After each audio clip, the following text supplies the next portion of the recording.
Ontario Premier Kathleen Wynne appears to have opened the door to what she calls new revenue tools for transportation spending.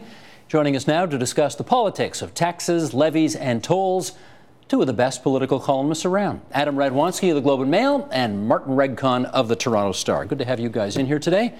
Kathleen Wynne has talked about raising new money, $2 billion a year, to pay for transportation. In terms of political courage, Adam, where does this rate? Oh, considerable. I mean, it's certainly bold. Look, it does have its advantages for her politically as well. She needs to put some distance between herself and her predecessor. If she was just basically staying the course and everything, then we'd be talking only about gas plants and other baggage that she picked up from Dalton McGuinty when she came in. So this helps change the channel? Helps change the channel. That being said, I'm sure there would have been safer ways to change the channel. I think you have to give her a lot of credit for going after it. I think it's something that genuinely she thinks from her time as transportation minister. The file obviously caught her attention then. She became convinced it's time to move. And she thinks that she's kind of, as she's put it, that she's arrived at the right intersection of policy and politics where people were ready to hear about this.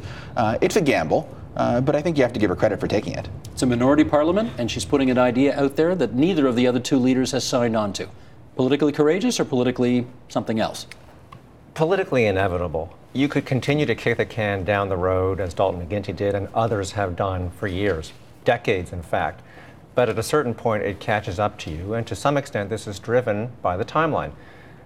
End of May, Metrolinx will say, here's what you got to do, here are the options, and she has to take a stand. And she believes this personally, so it comes from the heart. But I think to a certain extent, the stars are in alignment. After all the years of politicians, many politicians, saying that we can't do this and we're anti-tax and it's let's just bury the holes again, fill in the holes, I should say, and we don't need subways right now, we don't need transportation. Gridlock has caught up with us, and so she's in a position where she can try to connect the dots. Well, you say it's inevitable, but I don't need to remind you two guys, Tim Hudak, the Conservative leader, Andrea Horwath, the NDP leader, are both against this for different reasons, but they're both against it. Those are justifiable positions, are they not?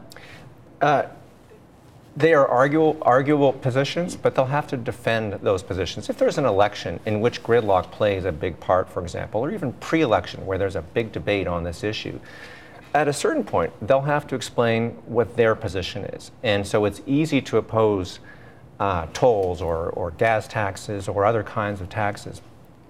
But at a certain point, people will say, okay, there is gridlock, there are traffic jams, there is congestion, there is stagnation. And what are you going to do about it? Tim Hudak's very good at saying he hates traffic jams. It makes him late to get home, makes him late for appointments. But what are you going to do about it? Cutting waste, gravy train? I don't know. Worked once. It worked did. In 2010 it worked for Rob Ford against George Smitherman. I don't know if the same debate will replay itself. Think of the HST. People hate paying taxes on the HST, but the McGuinty government won a narrow mandate, even with an HST. Yeah, I've been struck that Tim Hudak has actually left the door very slightly open on this. I mean, he's been negative on it, but not as negative as you might expect from somebody who tends to not have a lot of nuance in his messaging. I mean, he has said that he thinks other stuff should be done first, that you need to restructure the way our transit is paid for and delivered, that you need to try to find private money to pay, or public-private partnerships to pay for stuff. But he has said, including in a speech last week, that if necessary, he would look at some of the tools that have been put forward and suggested. So he's not that far out. That being said, it could be very hard for him to resist during a campaign. If Andrea Horwath can't resist it, then I'd be surprised if Tim Hudak can resist it either. But I don't think either of them have been able to conclusively rule it out in the sense that they really haven't given, as Martin said, a very good indication of what it is they do otherwise. Well, okay, but let me put the question to you two that I put to the mayors a moment ago, which was, in a week where the taxpayers are going to be hit with a bill for $275 million for one of the most craven political decisions in our lifetime, to move a power plant and save Liberal seats, which the new Premier has acknowledged is what happened, how do you then tell people, I need to go into your pockets on average for $900 more a year because we need to build this transit? First of all, that money's gone, spent, done. And the people wanted to move that plant.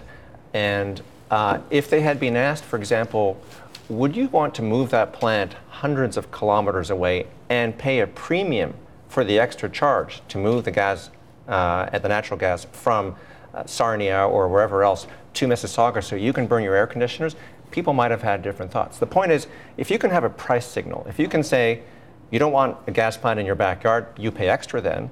People might have a different thought about gas plants. If you say to people, you can see your taxes go to a more dedicated revenue stream into a direct allocation for transit and road building, people might have a different view. So the problem with general revenues, and hopefully the magic for this particular approach, is that people will be able to see a direct connection. Not an easy sell, but if you lay the groundwork ahead of time, you might be able to make a more persuasive case. Adam, the question is one of trust, though.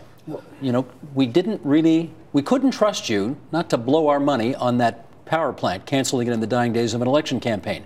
Can we trust you to make the right decisions on this? Well, and this is a problem that the Liberals have, or the Kathleen Wynne has, which is that even though it's a different premier, this is a government that's almost 10 years old now. And you pick up a lot of baggage over that time. And I'm not excusing the power plant thing, because it was a cynical move. But it's the kind of thing that governments that have been in for a while wind up having pile up on them. That's one example. But it's not just that. I mean, if you go back, this is a government that in its first year brought in a health tax. Supposedly sort of a dedicated tax. It's not really a dedicated tax. It goes into general revenues.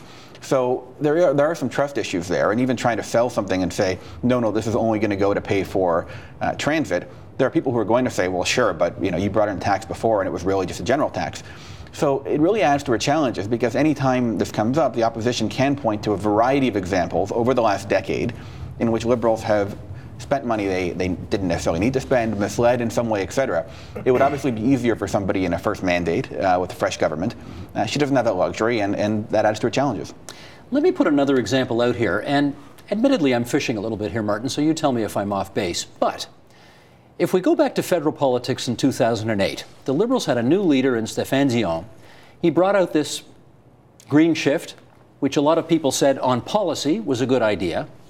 But he couldn't sell it, and he got clubbed. I mean, the opposition had a field day demonizing him with it. Are there any lessons for the Wynne government in that?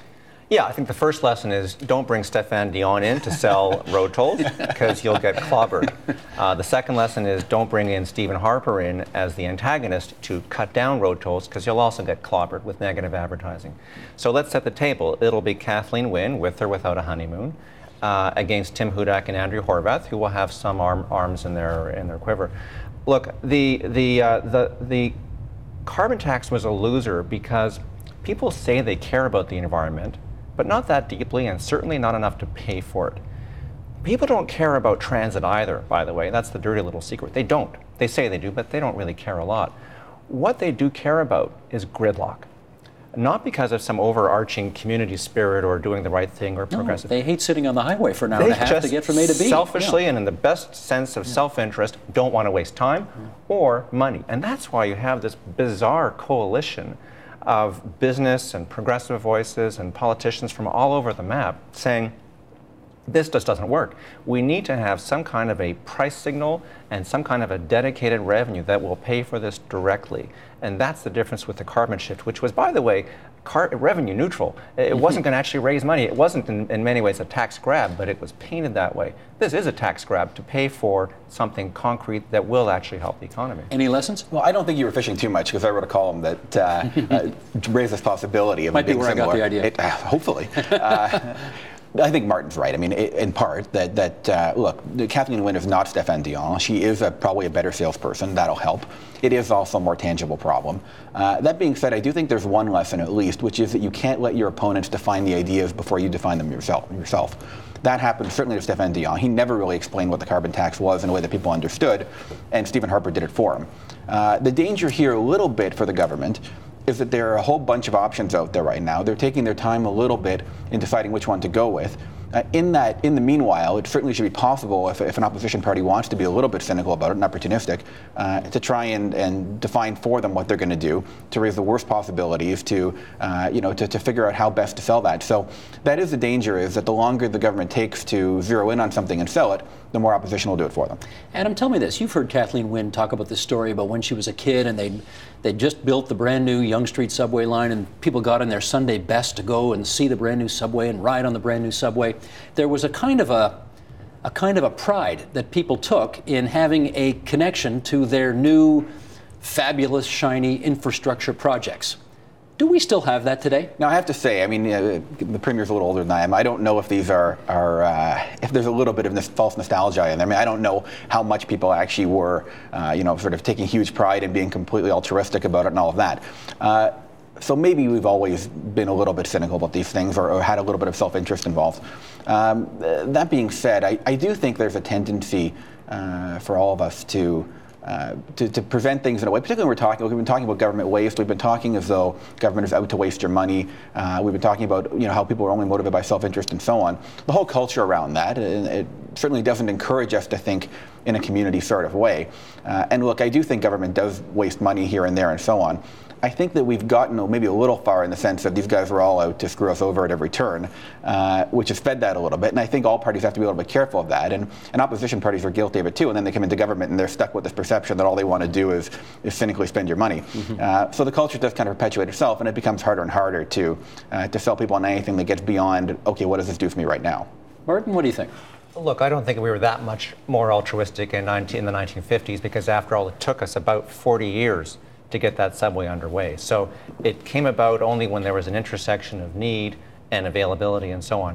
It's the same now. We've wasted 30 or so years, so people are exhausted by that. They're also a little bit, I think, fatigued by this anti-tax mantra that means we ought not to do anything. Look, Americans in Los Angeles, the height of libertarian anti-tax ideology, have voted for a regional sales tax because they were fed up with gridlock and they accepted the idea of price signals. And so I think people from across the spectrum, if it's sold in the right way, you can't ask people if they want to pay taxes. You have to ask people if they want a solution to a problem that they know is driving them crazy and that will only get worse if you do nothing. And you're convinced that if you ask the question in that way, you will get the kind of answer that this current government's looking for. Look, I'm always wrong, as I often say, so I'm not a politician. Mm-hmm. But I think in terms of being intellectually honest with people, just plain honest, you've got to say, here's a problem, how do we fix it?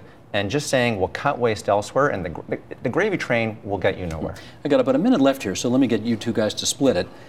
We don't know when the next election is going to be, obviously. We have a minority parliament in Ontario. But do you think it's possible that whenever that election happens, this is the issue upon which the election will be decided? What do you think? Yes, I think it's possible. It depends partly on what the revenue tools are that the government settles on.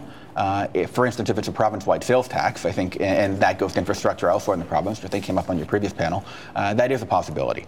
And I think even in GTA, which is the key battleground, this could be a very big issue. For Kathleen Wynne, I'm not sure it's a bad thing if this is the main issue. That means it's not gas plants, that means it's not baggage, that means it's something forward-looking. e-health, exactly. et cetera, et cetera. Exactly. I'm not sure that's a bad thing. The danger of that is, if she loses that election on this, I worry it could be a while before we get back to a serious discussion of it again. Martin. I don't think it's a winning issue for Kathleen Wynne, but I think the opposition has to be careful that they're not caught out in a lie, that they're not caught out being dishonest with people. So it could be actually a losing issue for the opposition if they're too clever on this one. But I think it will be an issue. I don't think the Liberals want to fight an issue on raising taxes, but I think they're prepared by virtue of the timetable, if there's a fall election, which is, I think, quite likely, that this will be a major part of the debate, and that people may not agree with them, but politicians who have convictions, and that may help them. He's Martin Regg. You can read him in the Toronto Star. He's Anna Radwanski. You can read him in the Globe and Mail. And from time to time, you can see him here on TVO. Thanks, gents. Thank you. Support Ontario's public television. Donate at tvo.org.